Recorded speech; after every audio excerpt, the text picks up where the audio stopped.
Hello, it's Jess Kismet here. It's great to have you back. By way of introduction to this episode, I wanted to read you an article.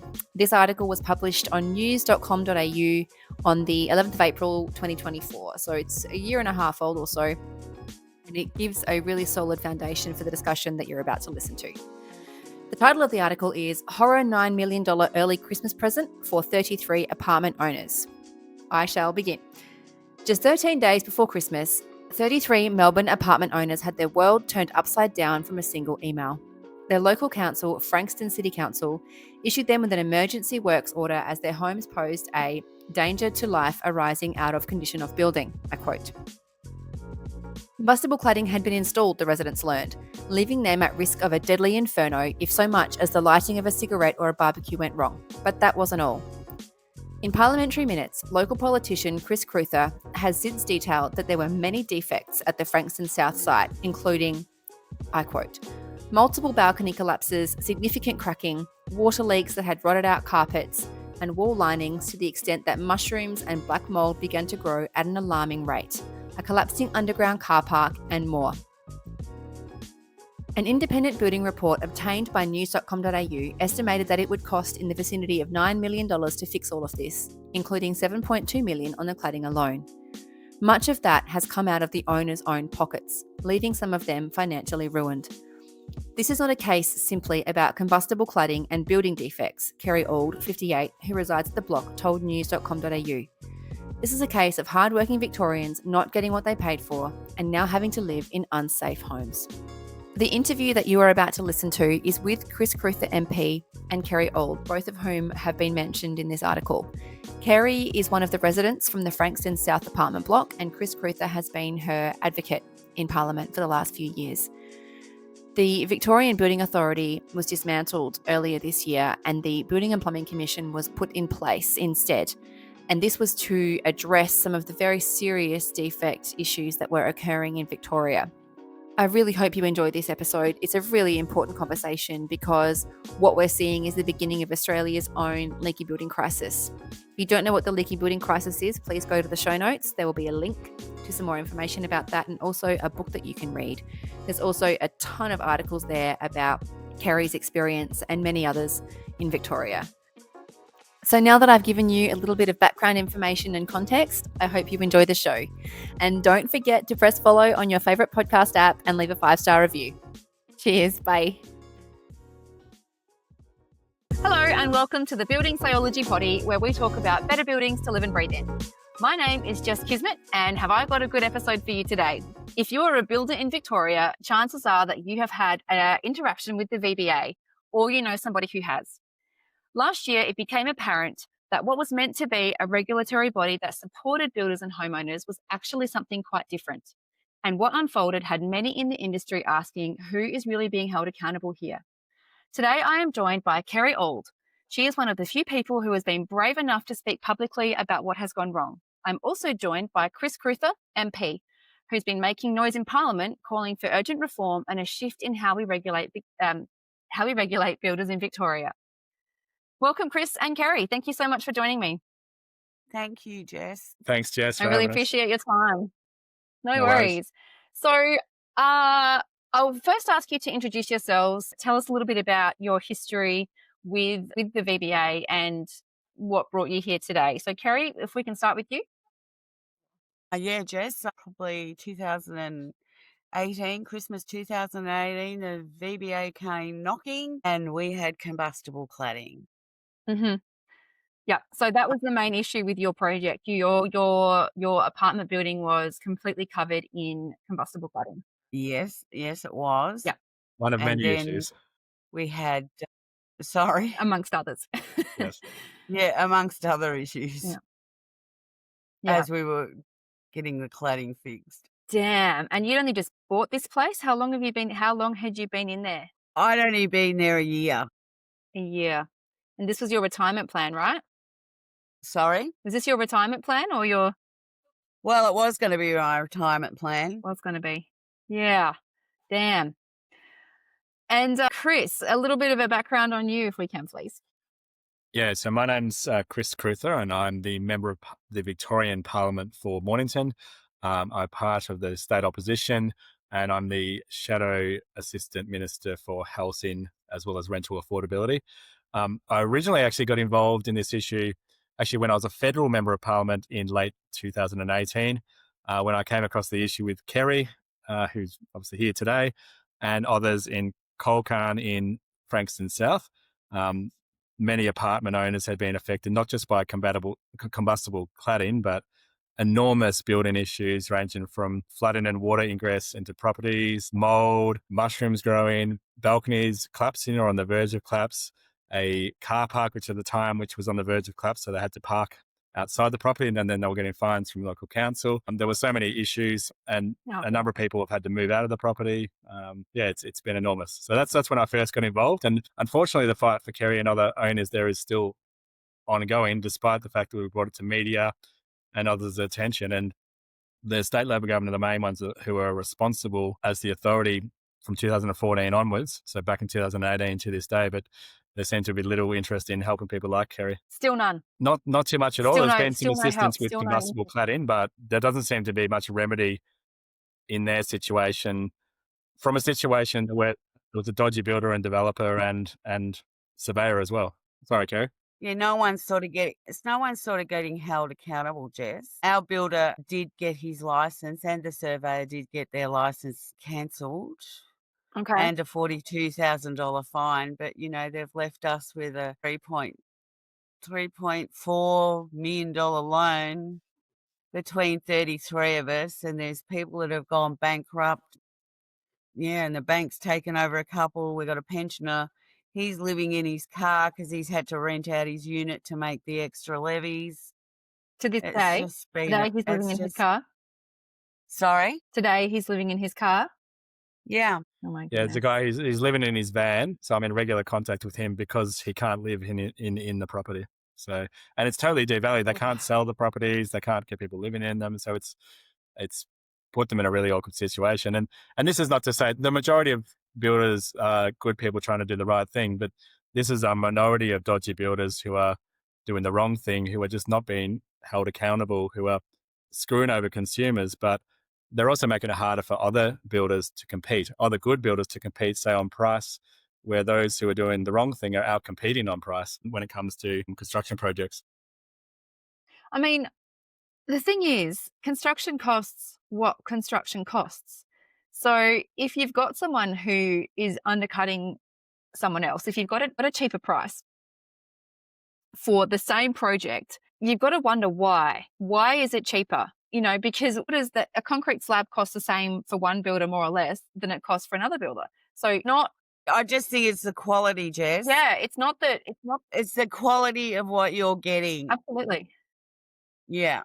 I mean, there's people that know how to pour slabs, and there's people that don't know how to pour slabs. Yeah. There's people that know how to do roofs, and there's a lot that don't. A builder is not the same as the next builder, same as an architect. No, definitely not. There's a huge range of skill and integrity and willingness to learn in our industry. And I find that very hard to comprehend sometimes. I find it really hard to understand why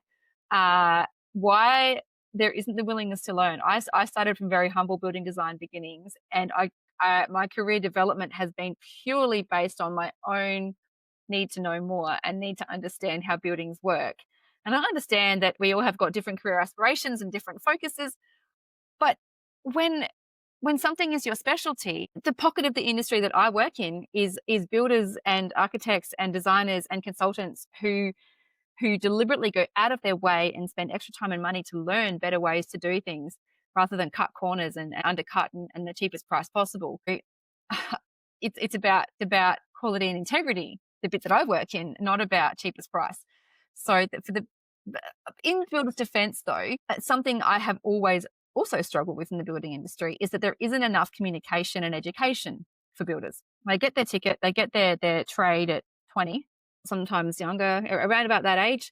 Most of them, they've left school before the end of year 12. They get their ticket because they're good with their hands. And from then on, there's no requirement in most states in Australia to do any further training or upskilling.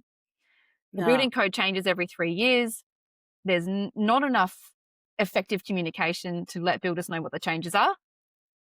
And there's no impetus. There's no incentive for them to actually go out and learn better ways to do things. So that's one of my biggest frustrations. What do you guys think about that? I mean, we've already said that this is some dodgy builders or some unscrupulous builders giving the rest of the industry a bad name. What do you guys think about that? I think it needs to be harder to get your license, to be quite honest. I said, some of these builders that are, I mean, I could speak about the wrong ones, the ones that are doing the wrong things. I mean, where are they getting their licenses from? Out of a Wheaties packet? Yeah, this is an issue that's coming up too with the struggles we've had in the industry with labour shortages. I've heard along the line somewhere that there's actually shortening, that the length of apprenticeships is being shortened in order to get trades qualified and add into the industry. Now that appears to me to be a good short-term solution, but creating all sorts of long-term problems. Yeah, Chris? and I don't think it's. I also. Sorry, you go first, Kerry. No, you go, I was Chris. just going to say it's not just about licensing; it's about accountability and consequences for those doing the wrong thing. And the builder in Kerry's case has done multiple different projects across Victoria, where each of those projects, or nearly all of them, have had major issues. They're all stuff. Since the 1990s, they've been operating on and off. Then, when they were banned themselves, they've then gone through basically phoenixed and gone through a relation. In Kerry's case, you had a situation where the builder, the developer, and the surveyor were all related, and so they all there was a bit of dodginess going on there, and so. It seems that the regulatory framework was not working properly. There wasn't consequences. It's the same as crime. If a young person or anyone commits a crime again and again and again, and they keep on breaking their bail and getting away with it, then they're going to keep on doing it if there's no consequence. Yeah. Ours was all, our builder and developer was all related, and the surveyor. We think that was the cousin. They've been cancelled, but like they've had 8. There's 8 other builds that have gone through or are going through what we're going through. So that cladding that was on your place, Kerry, you sent me about 15 different media articles and videos and YouTube clips and all sorts of media. There was a real media storm in sort of early to mid to late, I guess, all 2019. There was a lot of media coverage on this around that time. And some of the videos that you sent me showed the cladding, and they showed it crumbling, and they showed it was actually, from a distance, it looks like brick. It does. They put a pattern over the. It's fruit box. It's fruit box stuff. I was like, what? We're covered in fruit boxes. What have I done here? And even it's gone in and out of the media over time. So yes, in early 2019. So I first got involved with Kerry, and then I got the then shadow minister involved and came down. The new shadow minister last year also came down, James Newbury, who was the shadow minister last year, and we went through Con's property. Con is the one who's now living in his van. There, the whole place is basically being ripped out. You can smell the mold in the air. The balcony's just been held up by, being barely held up as it is. So it's not a place that's really livable, and it is fixed now, and Con has moved. It is fixed now, but Con moved out because he can't afford the levies, Chris. He's gone through his super and he's broke, so that's why he's moved out. He's had to rent it to move into the car. Well, to move into this little van. I think it just comes down to injustice, and that's why I got involved originally, and I stayed involved. Even when I wasn't a member of parliament from 2019 to 2022, we still stayed in touch during that time. It's a wrong thing that should happen, and anyone in the right mind should be, I guess, trying to fix the issue. And there's no one being held accountable, and no one who. That's what actually gets me, that no one is really held accountable. I mean, our builder did get a $40,000 fine, but I just can't cop that he got that and lives in a pretty nice house down in the best street in Brighton, and we're all struggling and got a pensioner living in his car. I just don't get that. I can't believe that we are still here 5, 6 years after all of this happened or more, and nothing's changed. Well, they are bringing in some different legislation. Yeah, okay, so let's talk about that. So that's probably incorrect to say nothing's changed because there has been a fairly major shift. So, Not I mean, nothing's necessarily changed in your retrospective for situation. people like Kerry and that in the who, but this is already. Yeah, yeah. No, it's not going to help No. me. So nothing has changed in your particular situation. Poor Con is in his van. Lives have been devastated, properties have been destroyed, and there's nothing that can currently change that. Looking forward, the VBA has been dismantled or will be dismantled, I believe, as of the 1st of July, which is next week. There Yeah. will be a new body in charge, which is the Building and Plumbing Commission. Can you guys, Chris, would you like to speak to that? Yeah, so obviously I'm in opposition, so we did debate this issue in Parliament. There were some elements of the bill that were supported and some less supported, but that's the same with any bill that's debated, and you get to more of a compromise on different elements of the bill in the end. But there does need to be change, because you look at Kerry's situation and many other people as well. Tamara, who I got to know through Kerry, who's in another build from another builder altogether. And I'm not naming the builders here because I'm not in Parliament, but I did name these builders in Parliament in the past under parliamentary privilege. But yeah, the situation needs to change to keep people accountable, and also we need to go down the path of finding ways where people like Kerry and others can be compensated so that they're not having to fork into their pockets, which often are empty, and some of them are being forced to sell, and in some situations, people have even suicided over these situations. So it's really not good. There has been a suicide, Jess. And to live in these when they're forced to live in these properties with major mold and things like that as well, it's not good for your health. I've just moved out. No, I've literally just moved out of a property today because of major mold and storm damage. So I know what it's like waking up in the morning just all clogged. So it's not good for me. It's not good for my kids. So yeah, it's not good for people who live in Colcan or elsewhere. No, absolutely not. And there's a whole inflammatory illness around mold exposure, chronic inflammatory response syndrome. So if anyone who buys one of these properties, not only are they financially devastated, has bought, will bought, You're broken. I'm sure this won't be the This last time breaks this you. happens. It ruins them mentally, financially, and if they have this inflammatory susceptibility, then they are also ruined. Their health is ruined.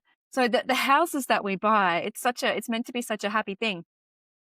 And it's such a celebration. Oh, congratulations, you've bought a house. And then this comes out of it. It's just unfathomable. But I did see that there was $600 million of state funds awarded to, I'm not sure who, but I read in one of the articles that you sent me, Kerry, that there was. Yeah, there were. What did that pay for? Well, that paid for the rectification of the highest deemed buildings, the ones that needed to get the cladding off ASAP.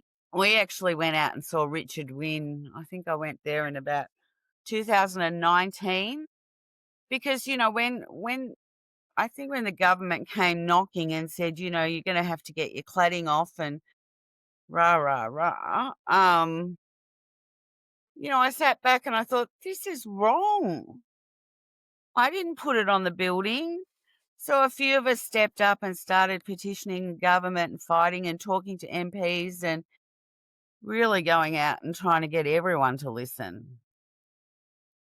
The Greens got involved at some stage and they called a meeting with everyone that had cladding. So there was probably about, I think, 50 of us there. So we all got together and we formed a group and a Facebook page. And then we went out and, a couple of us had ideas and we petitioned people. I think that's why Richard Wynne gave us the $600 million to fix the most probably potential fire-burning buildings.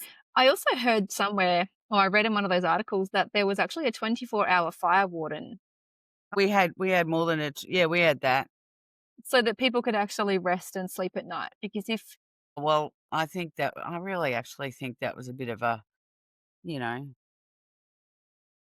bit of a I mean, there'd been people living there for ages. Yeah. Well, not ages, for a couple of years and nothing had happened. And all of a sudden, there's a fire in London and all of a sudden this comes to light.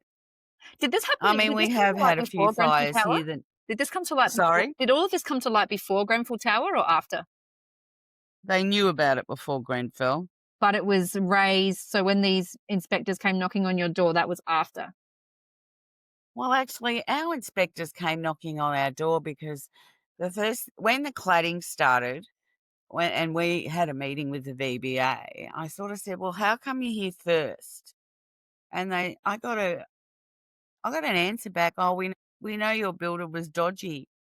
Like, you would have thought there was enough cladding up in town to keep them pretty busy, but no, they were down in Frankston. And I'd say Kerry's building is one of the worst in the state.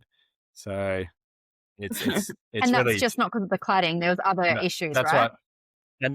And so if I can say that, I think Kerry can correct me if I'm wrong. I think the cladding that was covered in their building was like, I think the government contributed 1.5 million or so. Is that correct, Kerry? Yeah, I think it was roughly about that or $2 million. 1.5 to $2 million. Actual overall cost to fix all the issues in their property is about 12 There's probably 12 been million or so. about another 3 or 4. But I think the overall cost is about $12 million. But to fix the key things that you have to fix straight away, it's you look at they're up to 3 or 4. No, Chris, it came down a bit. It has it? There you go. Yeah.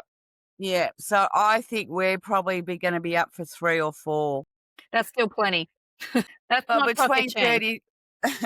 between 33 of us and at 10.7% interest.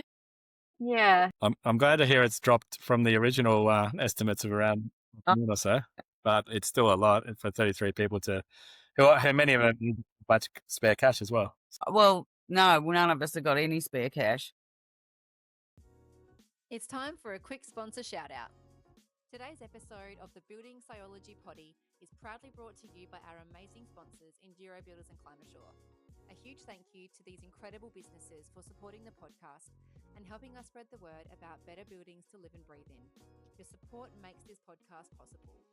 Please head over to their websites and follow their social pages. So, Kerry, when you decided to actually take this on, because I'm sure there'd be plenty of people who wouldn't go so public with this, they would just kind of, I don't really know what some people would do, but what made you speak up? Do you have, like, in your career, were you someone who was quite public facing, or did you just really want to be heard? I used to do accounts receivable and debt collection. Mm-hmm. So I've sort of dealt with people that have tried to, I suppose, get away with things and not pay their bills. And I've always been a person that's paid their bills and done the right thing. And this is wrong. It was wrong. Mm-hmm. This was so wrong, and it was going to affect so many people. And how did you get public facing? Did you ring I journalists? just annoyed everyone, didn't I, Chris? Yeah. And we got the then, I got the, so I was in federal politics, but I got the then state shadow minister, Tim, who was it? Tim Smith, sorry. Tim Smith came out and he actually took a real interest in it and actually helped to advocate at the time. And then it got in a lot of... And he got us in Parliament to see Richard win. So he got him in to see the Labor government minister at the time, Richard Wynne, and it was in multiple different media outlets, Current Affair and everything else. But then still nothing really happened in terms of this guy being properly accountable and some sort of compensation for the owners there because of the failed regulatory framework. It's nuts, isn't it? You buy a car or you buy a dress or a pair of shoes and it's faulty. You can take it back, Jess. You can take it back. You can go to Kmart and buy a toaster and take it back. You buy the biggest purchase of your life, and you know what? There's no consumer protection. Crazy. All right. Nothing. So we touched on the Building and Plumbing Commission before, and we kind of digressed from it. So let's go back to that, because that is Victoria's solution to this problem. This is their answer. So, Chris, do you understand?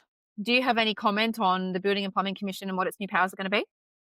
Yeah, I think it's important to have a new commission in place, but at the same time, you don't want to be basically the VBA, but with the new name and having I guess the same issues pop up again. You want a new regulator who actually regulates properly, So and enforces it. that's right. So certainly need to obviously be smart regulation that supports builders who are trying to do the right thing, but at the same time stopping those who are doing the dodgy thing, doing the wrong thing. So it's basically it's bringing together the VBA, the Domestic Building Dispute Resolution Victoria, and the Domestic Building Insurance function of the Victorian Managed Insurance Authority, the VMIA. And as you said before, from the 1st of July, the Building and Plumbing Commission will officially start, and hopefully they'll work closely with industry stakeholders, the community, but also particularly consumers who've been affected, buyers and owners and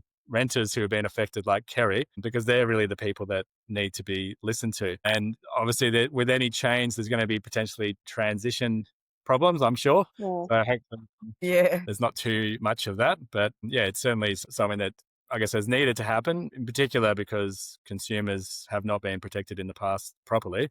And sometimes builders who are trying to do the right thing, it's been hard for them to operate. And as I said, it's harder to compete with those who are trying to cut corners and cut costs and doing the wrong thing when they're not being regulated properly. Yeah. One of the biggest problems in the construction industry in terms of quality control is that no one checks.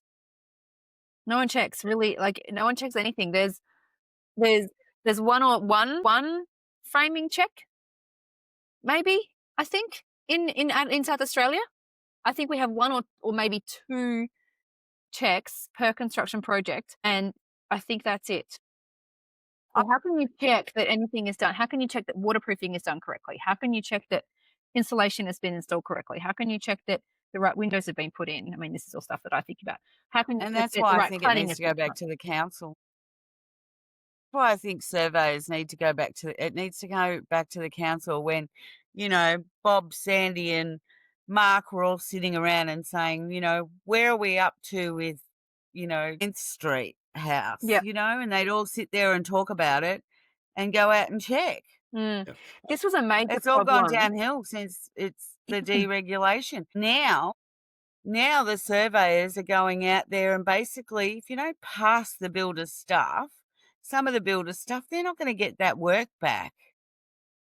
They're not going to get repeat work from that builder if they go out and say, well, this is stuff. As I think you had asked about what powers they'll have as well. That's, I guess, additional powers. So some of the new powers include, say, there's a new rectification order power, which will basically allow the regulator to act against the builder even after an occupancy permit is issued. And so that's really important because defects, as you say in Kerry's case, are only discovered after the homeowner moves in, as occurred in Kerry's house. There's also powers in relation to compelling developers of apartment buildings above 3 stories to notify the regulator before a building is occupied, so that the regulator can conduct a final inspection. I believe Kerry's place is under 3 stories, so that's probably not quite as helpful with the 33 apartments there. Yeah, it is an important thing for, I guess, larger apartment buildings. The other aspect is apartment owners will be better protected with a developer bond introduced for mid to high-rise apartment buildings to, say, rectify defects even after the occupancy permit is issued. And then DBI will also be expanded to respond when a builder has failed to comply with a new rectification order. So that basically means that the builder will no longer must be insolvent, disappear, or die before a claim can be made.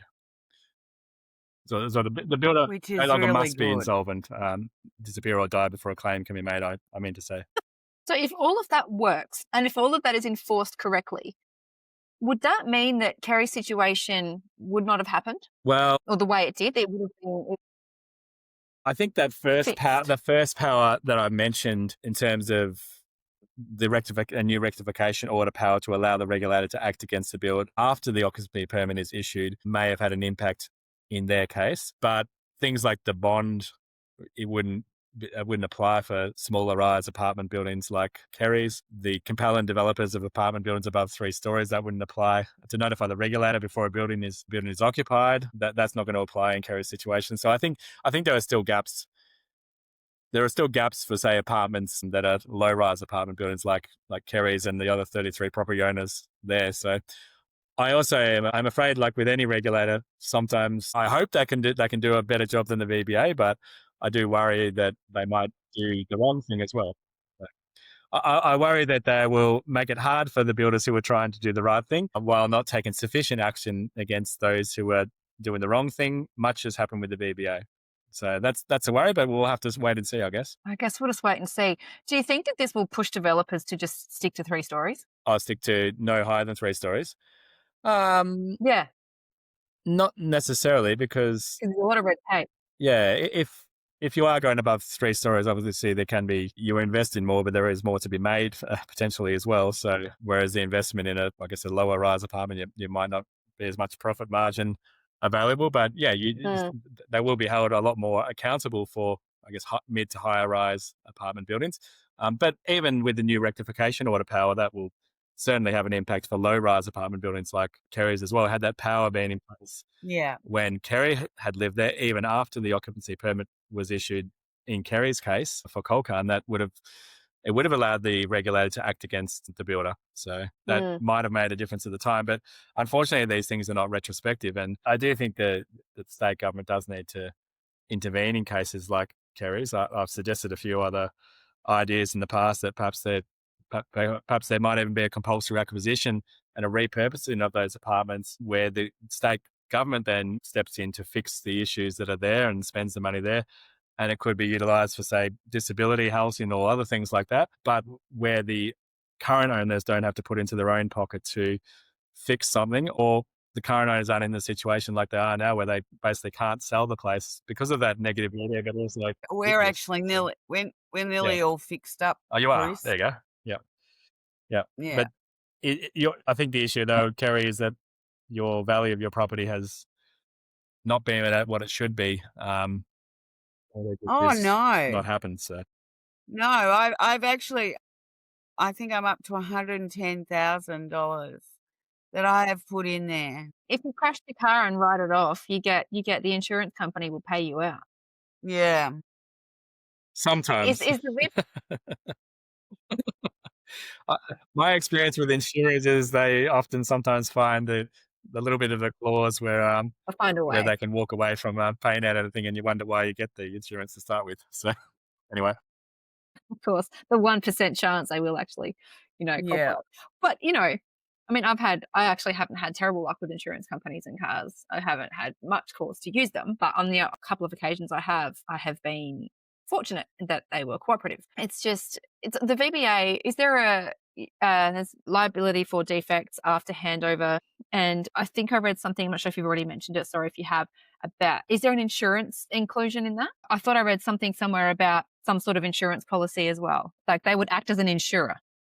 with the new authority, you mean, or the current VBA? Oh, beg your pardon. Yeah, the new, yeah. Well, there is, as I mentioned, that there's a developer bond that applies that's for what mid that to is. high-rise apartment buildings, which I guess does provide some sort of insurance in a way, because it ensures that those funds Okay. are available to rectify defects after the occupancy permit is issued. But again, that wouldn't apply to situations like Kerry's. Okay, so the developer has to front up how much money? Was it 2%? I can't. Okay, I think but they've got to put up a substantial amount of money. And how long does the Building and Plumbing Commission hold on to that fund, that money? 10 years, wasn't it, Chris? Yeah, I think So it's a think you're 10-year right there. warranty Yeah, period. Yeah. Okay, well that's definitely something.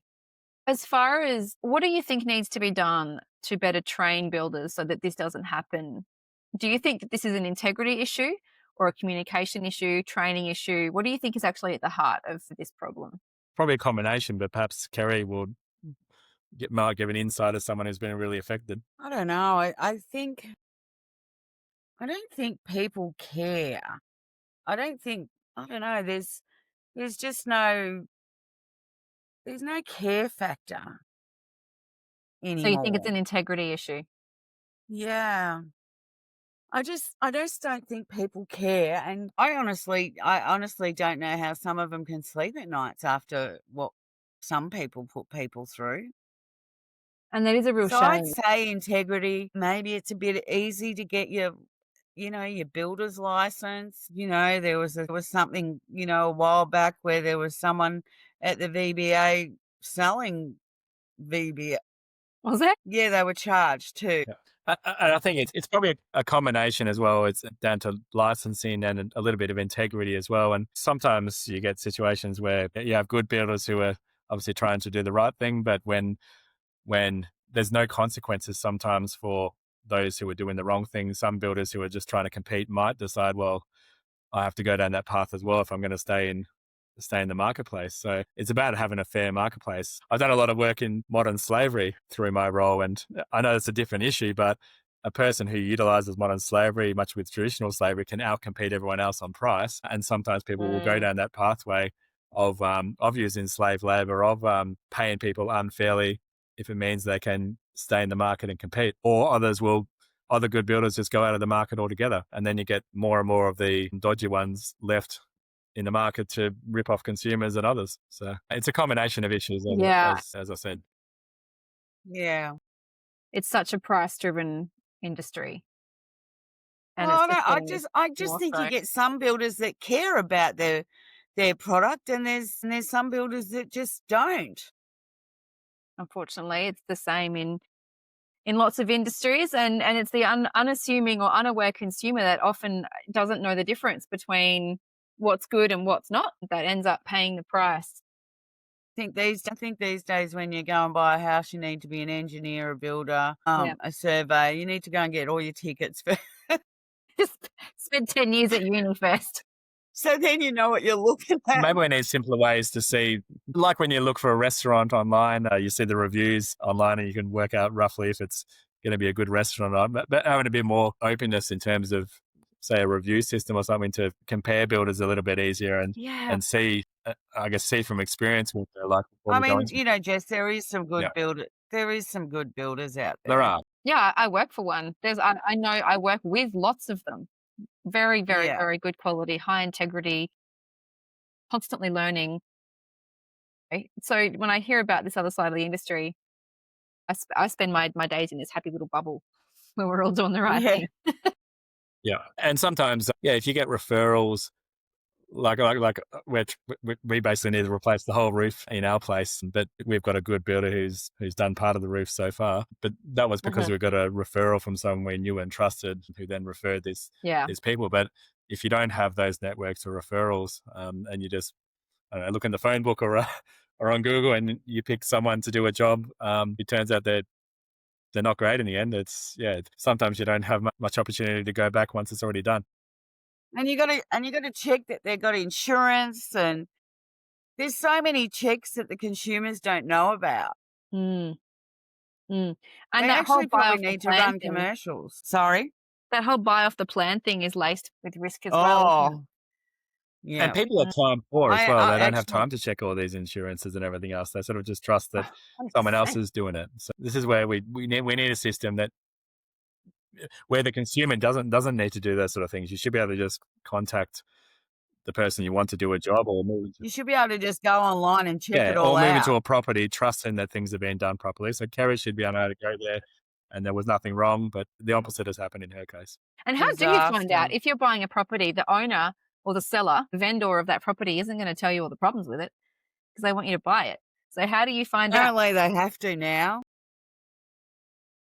In between. I had a call last week, someone wanting to buy into one of ours at our units. And I actually just told her the truth because nothing was sort of coming out on the Section 32. I said to her, look, I don't think I'd put your 25-year-old in there unless she's got heaps of dough to shell out a bit further down the track with extra levies. I said, I'd hate your daughter to go through what I've been through for 8 years. Do you see? Sorry, you said earlier, Kerry, that your place is pretty much fixed up. Is that where you're at now? Where are you at now? We've got some fire things to do now. So the cladding has been replaced? Sorry? Has the cladding been replaced? Yeah, the cladding's been replaced. What did they replace it with? Hebel. Okay. We So had it was EPS. originally. Sorry? It was EPS originally, and they replaced it with some Hebel panels. Yeah. Yeah. I actually saw a video, the TikTok inspector did a video where the builders had deliberately switched out Hebel. Yeah, they switched it out to EPS. Yeah, I know. I didn't realise that was a thing. Yeah, I'm good friends with Ziha. That's a silver lining here, Kerry. I find him very entertaining. Absolutely. He should actually be doing that. The VBA should be doing that. Yes. Yes. You know, the videos. Yeah. Yeah. So I guess time will tell. Time will tell if the Building and Plumbing Commission can actually deliver on the promises it's making. It's a Well, big it's job. got to be enforced. It's only as good as, if it's enforced. Look, I have got, I do like Anna. I Who's have Anna? spoken to her quite a few times, and I think she'll be okay. She's got to weed out, some people there, I suppose. She's got to work out who's with her and who's not with her. You know what I mean?